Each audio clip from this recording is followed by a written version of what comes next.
everyone, Ashanti Titus here, executive producer of Natural Hair the Movie, and I'm at Ground Over Matter Films. Super excited today because I have the U.S. artistic director of Alpha Parf, and her name is Cassie Siskovic, and I'm really excited to speak with her because, number one, she has a different perspective. She works in North Hollywood. She's worked with some celebrities, is also like on an international stage. So she teaches different people as well as in Milan and London, and not just one texture of hair. She works on various textures of hair. So she has a really unique perspective, and the reason why we connected is because she actually watched the film and she shouted us out on Instagram. And I was taken aback a little bit because some of the feedback that we received from people who are Caucasian was somewhat negative, but we also made impacts in positive ways. Her feedback was really positive, and so we want to talk about her perspective and what she wants to do and what she would like to see to change in the industry. So how are you doing today, Cassie? Oh, I'm so great. And I have to start by saying, as someone who watched the film, and genuinely, I watched it, I had so many key takeaway moments, things that I was like, how did I not know that or understand that? The film was amazing, and it's so awesome to be here. I'm happy to be here. Awesome. So what stuck out to you in the film? Like, out of everything, what was like the biggest thing that kind of just caught you off guard, or that really kind of rattled you a little bit? So, overall, there were just a lot of things that the film taught me that I didn't know about Black hair history. So let's just start there. That, I went to beauty school in 2008, graduated in 2010. And, I went to a vocational school. So it was a technical, sub-college type of program. And, half of my program was with Black students. And there were a pretty diverse group of people that I went to school with. But what's interesting is we learned, for example, how to apply a relaxer from a technical standpoint, but we never learned about the history of Black hair. Wow. We never learned anything about cultural appropriation. We never learned about any of the experiences that you beautifully articulated in the movie. And as someone who's, in this professional beauty space, this is my career, it was crazy. That had been the first time that I feel like my eyes were kind of opened up to it. I watched the movie more than once because I was like, this is crazy. I can't believe I was not aware of this sooner, at least to the capacity that you explained it in the film. Right. I know that we had talked a little bit before, and you spoke about one of the parts that I was kind of surprised about natural hair being a trend. What about that you want to speak about? So the fact that that's even a question is crazy to me. I think that was at the end of the film, right? You guys ended the film by just kind of talking about how if the capability, even, not just the desire, the capability that Black men and women could wear their hair naturally, to think that that's a trend and that it could potentially go away and that you could, not feel like you could do that anymore was crazy to me. When we talk about hair trends, sometimes straight hair is more on trend, sometimes curly hair is more on trend, but I never thought that it was from will I feel comfortable? Will I keep my job? Will I get promoted in my job if I wear my hair a specific way? I've never experienced that, and to hear that it was a question, it kind of struck me, and it made me think, as a professional stylist, as someone who works as a national artistic director for a global brand, how do I help make sure that it's not just a trend? Because it's crazy to hear that, and I wish there was more that we could do, and I'm excited to see, what the pro beauty industry can do, maybe to make sure that it's not. Right. And so talk a little bit about what you do. So you have a team of 8 stylists, right? And then 3 of them are African American, is that correct? So we're currently a growing education team. As far as our artistic team, there's actually one stylist in particular. I need to mention her by name, Janetta Walker Rogers. She is gosh, she is one of the most incredible educators I've ever met, and so much of what I've learned, even about doing black hair, about being comfortable going back and forth, because she is also extremely well versed in doing hair like mine. What I really love about the team that we have is we pride ourselves in working toward making sure everyone feels comfortable working on all different canvases of hair. So, for example, when I go and teach, you know, I love teaching on natural curl because I think it's pretty impactful for an audience that is used to doing hair that looks like mine to see someone that looks like me doing hair like yours. And I think it's important that they do because it's nothing to be scared of. My teammate Janetta always says hair is hair, and nothing has ever been truer. And I, you know, it's really to be a part of a brand that's Yeah, gotcha. And you do have a different perspective because you move around a lot.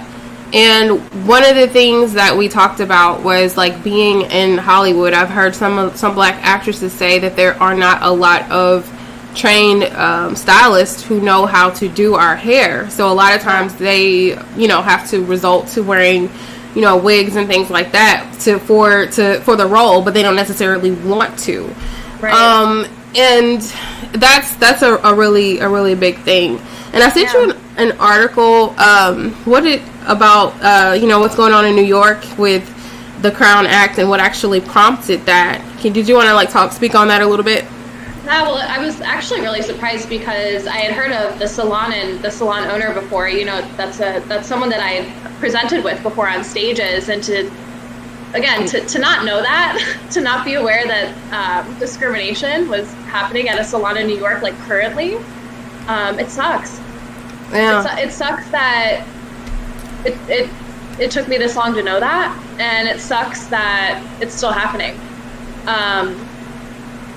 You know, I see and am surrounded by so many women who do wear their curl, embrace their natural texture, and I see it and I love it and I'm obsessed with it, but that's because I've never understood what it's like to be at the front of a salon and say, you need to do something with your hair because that's not the image that we want. Right. Like the fact that still happens is just, I think that's the biggest thing. I'm so naive to think that this stuff still wasn't happening. And I think, you know, connecting with you, Ashanti, and again, just being exposed to the film, I think if more people and more stylists open themselves up to understand and listen and kind of learn all of the tough stuff that you've gone through, that Black women and men have gone through in wanting to wear their natural hair. If we could just kind of understand that and open ourselves up to it a little bit more, I'm hopeful that, you know, maybe we can make some changes. And, you know, we talked a lot about healing. Yes. You kind of opened my eyes to the importance of healing, because my initial thought was, how can we desegregate the beauty industry, right? Like, how can I make sure that I'm teaching stylists that look like me and that don't look like me? I'm teaching them on all different types of hair. And, you know, my goal is to see the industry shift in a way that there are salons that have stylists of all different colors that can do any type of hair and can truly service anyone. Right. But the one thing that you opened my eyes to in respect to that is the importance of making sure that in that process, the history of Black hair is respected. That the respect is there, and also understanding that, like, as a white stylist, maybe my part in healing isn't being in your face and saying, desegregate, come be with me, let's be friends. Like, maybe sometimes it's taking a step back and, like, really just respecting your space, respecting your time, and respecting all that goes into hair. Right. Because it's so much more, and that was another thing that I learned about from the movie, you know, learning about Isis Brantley and everything that she went through, and just, I mean, I think you told me, you know, that braids were at one point used to show slaves how to escape, right? Right. Yep. As a route. Yeah, that was a lot of the designs that was a part of it, and that was something that we learned a little bit after creating the film, and so there's so much that it's like, it's so deep, when it comes to our hair. It's a spiritual part of it, the history, and that's why a lot of Black women do get upset. I guess we'll segue into cultural appropriation when it comes to certain people wearing cornrows. Like, let's say, I know the Kardashians came under fire for that, and a lot of other white celebrities, which is like, oh, it's cool and it's trendy. And I know we talked about this yesterday, but back in the 90s with long box braids and then long acrylic nails, it was deemed ghetto, right? But now you have different people who are, I guess they call it socialites on social media. They're saying that they're the ones leading the way with long acrylic nails and braids. They're the ones that kind of started it. No, this has been going on for years, hundreds of years, in relation to the braids. The nails, I remember people saying that you didn't want them too long because you'd be deemed ghetto, right? But now it's coming back and everybody's doing it, and it's cool and it's trendy. So it's like, I think a lot of us feel like what is creative and what we love to do is like kind of, we're shamed about doing that. But as soon as somebody else picks it up and takes it on, then it's, then it's like, it's okay, which, and homage isn't given to where it came from. And not only that, but which Kevin Walker talked about, he's in the film, the economics of it is as well, and that's not only in the beauty industry, but that's in the music industry and various industries as well. So I love the fact that you are open-minded and you see like that it's not even about like desegregation or anything like that. It's just like, for us, a lot of us are now taking a stance and we are healing ourselves. We are loving ourselves, but and a portion of us are willing to educate others on, some of the things that we've gone through. I know, like you and I have said before, that we can't change people who are closed-minded or who are racist, but we can do our part within our sphere of work to make a change, right? Yeah. So for me, like with it's so complex, because I understand, like, some people, meaning some white people, they do see the culture and they admire it. Yeah. But the translation when it comes across isn't necessarily positive, right? Or respectful, or it's naive and completely ignorant to even understanding that. I mean, I know 9 times out of 10 when I see cultural appropriation, it's because of just having no freaking idea. Mm-hmm. It's just being so unaware of what you're wearing, what you're saying, what you're doing.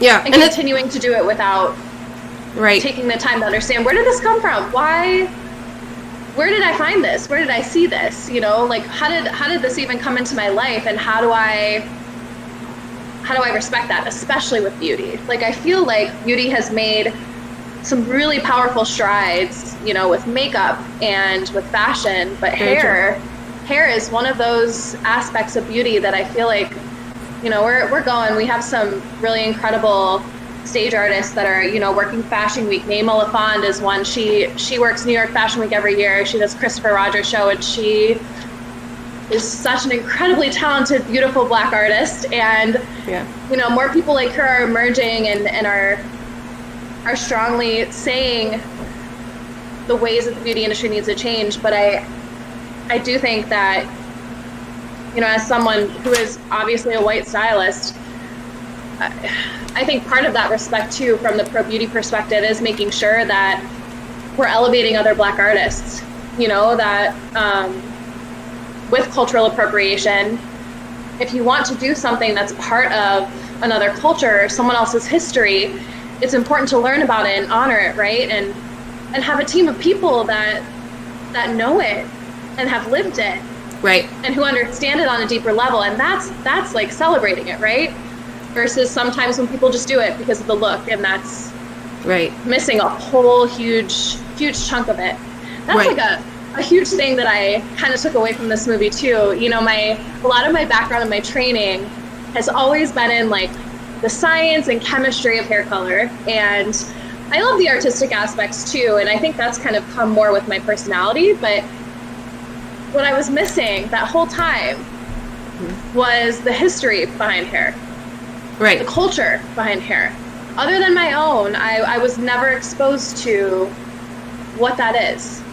And that's a huge miss. It's a huge missed opportunity for us as stylists. It's a missed opportunity for clients that I may potentially want. Mm-hmm. It's a missed opportunity for brands I might want to work with. And you know, it's just something I wish the pro beauty industry was exposed to more regularly. Right. And one of the things that was positive, we had a film festival here close by in Arlington. We didn't know that there was a CEO that was in the audience, and they told the director of the film festival that, you know, she said she changed her hair policy after watching our film. Wow. Because she had no idea that the policy she had in place was, you know, causing the harm that we talked about. Because when we first started this, people were like, well, you know, some people were, and it was one of my fears, like, it's just hair. Like, you know, just straighten it. Just, you know, that was a part of my fear, that people were like, oh, they're just whining again, you know. And then, you know, but for me, like I said, you know, being the rebel that I am, I don't like the fact that someone else would have, you know, the audacity to tell me how to wear my hair and what seems okay, you know, like what's beautiful or what have you. And I shared with you this yesterday, and I'll share it with the audience. And I think I've said this before a while back ago, but what prompted me, I did have a white coworker. She was, she's probably 60 years old.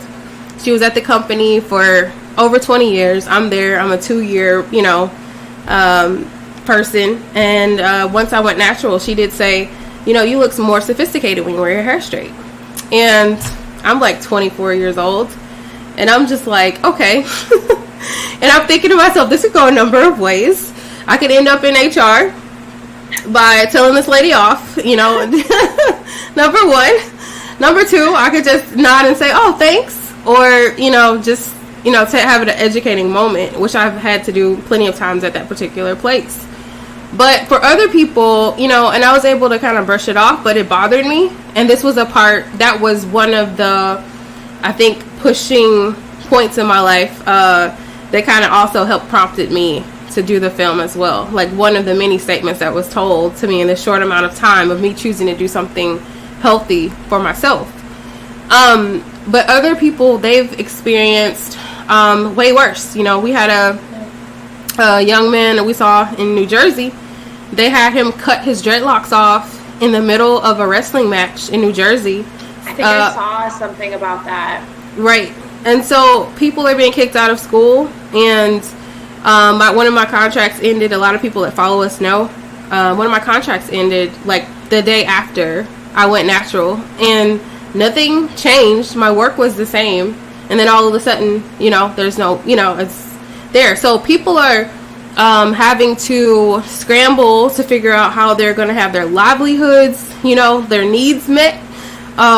You know, being kicked out of school. It's crazy. And you're just for trying to be yourself, you know, just for standing up to be yourself, you know. And so here's the important part about your work that makes the difference for me, because I know I will never know what that feels like. I have never known what that feels like.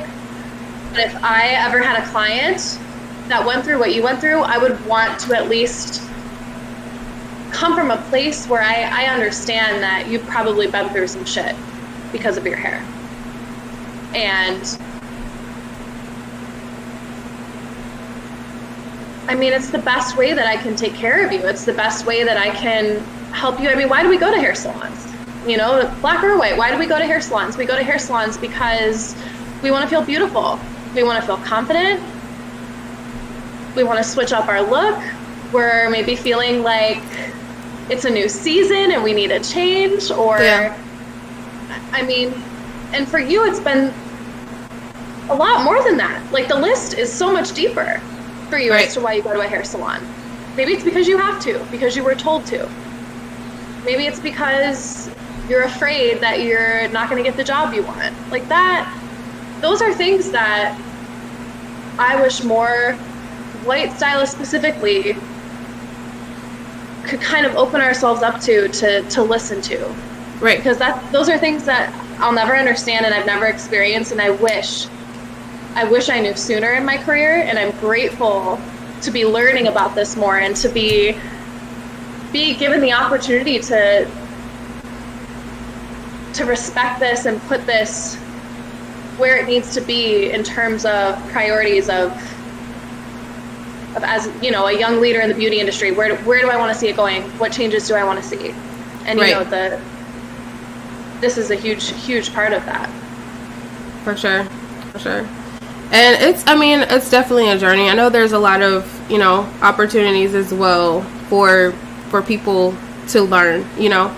And I know you're on a different like stage in relation to other stylists, because you move around and you see different textures and types of hair. And it's definitely a miss, because we talked about this a little bit in the film. There's a growing population of biracial children as well. Isis Brantley, she does teach. She's, you know, taught like, you know, Mexican and white moms who have biracial kids. She teaches them, you know, how to do their hair. And, you know, so there is a huge opportunity for all of us to be able to come together, you know. I like, in my, like, you know, naive world that I don't live in often. But I think I live in a little bit more. I don't live in often, but like there's an opportunity for Black and white stylists to come together to be able to, you know, to nurture those relationships and be able to be teachers, you know, because it's needed, it's necessary. And it's, I mean, there's definitely opportunity there to grow, you know, business as well. And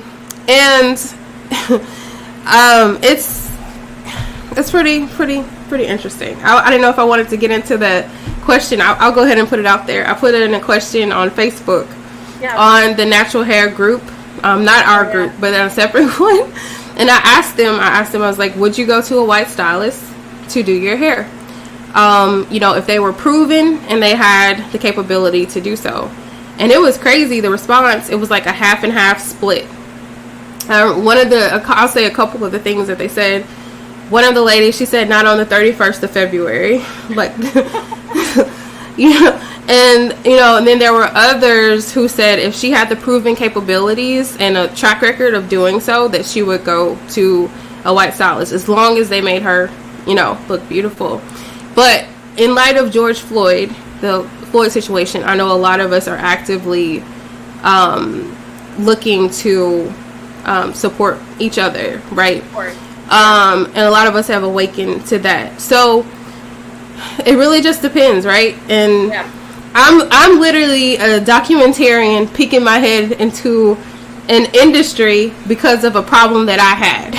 Yeah. So, you know what your industry and what you see and what you can do. And we talked about that yesterday. Yep. So it's all about what you can see done. And since you are a teacher and you do have African American stylists under you, then that's an opportunity for them to rise as well, you know, in the international sphere, you know, on those stages as well. So, and I wouldn't even say they're under me. They are, like, Janetta, she's a full-time stylist behind the chair. She's got like a full day of clients, and then she'll come work with me and do like a live class for a media partner or something. And, you know, she's a great example, but she's an example that, you know, as a brand and as someone that's an artistic director, it's something that, you know, we're looking to grow and we're looking to continue doing. And I think there's so much relevance to what you just said, you know, that again, with everything that's gone on in these past few months, of course we want to support Black salons. Of course we want to support Black stylists. And maybe it's not, of course, maybe it's just, again, something that needs to be acknowledged and respected. Right. And these are all things I'm learning that, maybe the initial good intention I have of, like, for example, when I first came to you, I was like, I would love to see, like, the pro hair industry be way less segregated because it is one of the most segregated industries left. But maybe that's not the answer. Maybe that's not the answer right now. Maybe the answer is it's time as a community in pro hair to make sure that we're doing everything we can to allow the Black community in pro hair to heal. Whether you're a client, whether you're a stylist, whether you're a salon owner, giving you the space, the respect, and the support that you need to do that, whatever that looks like. And that was a huge learning for me in talking to you. Like, even yesterday when I went to bed, just reflecting on that part of our conversation, I was like, man, it's crazy how you can come into something and think that you're just only positive, that what you're thinking can only be a good thing, that nothing bad can come from this because the intentions are so good. But again, that's coming from a place of not totally understanding. And after talking to you, it's like my understanding just continues to grow. Wow. And that's what I would like. I would hope that, from conversations like this and from the work that you're doing, I would hope that it just continues to open up a space that more people can just understand a little bit more. Right. So, I mean, I want to congratulate you as well for, having an open mind, and then because, and like I told you before, this film, it was simply in Scarlett, the CEO of Wonder Curl, she was saying this is like a love letter to Black women, and so for me, like, I didn't have anyone else in mind. However, since we are like on a platform for the world to see, people have their opinions and their thoughts, and I found myself in, what is it called, debates, and I told you about that specifically with white men about culture appropriation, specifically dreadlocks and things like that. The negative parts were, one of the screenings, one lady was like, "Oh, your film's racist." Like, what's racist about us talking about the racism that we face by being ourselves? You know what I'm saying? And I'm just like, and so, like, I pretty much took that as, okay, maybe this is how white people feel about, like, maybe this is how they feel, and which is fine, but it, like I said, it wasn't for white people, right? But then we had a CEO to reach out to us, or to reach out to the director and say that they changed their policy. It was like, oh, cool, and then we had a couple of more people who wanted to bring it as an educating opportunity to their organizations. So, and then you said what you said about, you watched it 3 times and you took notes, and I'm like, I wasn't expecting that. So I think it's cool. I think anytime, like, bridging the gap, is and honestly, like, people's reactions have made me think about, my own, biases and my thoughts about, what, about white people, right? So, anyways, it's been an interesting, and I'm glad we were able to have this real, like, conversation, and we were able to have, it was really real yesterday.